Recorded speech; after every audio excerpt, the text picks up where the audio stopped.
Susumahin isa-isa ang mga pagpapalang buhat sa kagandahang loob ng Diyos na ipinagkaloob niya sa atin. Hindi tayo matatapos bigkasin ang lahat ng mga ito. Di man natin mailahad-lahat, sapat nang maalala man lang nating siya ang pinaghuhugutan ng buhay at hininga natin. Maalala nating siya'y ang Diyos natin at wala nang iba pa.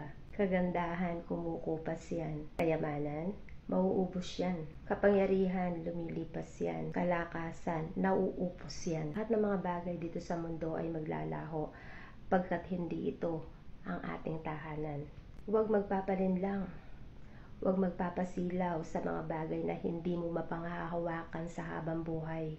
Lahat ng ati hiram lamang, kaya't huwag aabusuhin ang kung anumang mayroon ka at huwag ipang-aabuso sa iba. Pagkat balang araw, ang ipinangsukat mo ay siya ring ipangsusukat sa iyo. Tandaan, ang isang manlalakbay ay hindi nagdadala ng nakabibigat sa kanyang mga dalahin. Lahat ng mga bagay na nakabibigat sa kanya ay kanyang itinatapon upang maging kagaaran sa kanya ang pagtahak sa lakbaying tanging Diyos ang nakatatalos ng hangganan.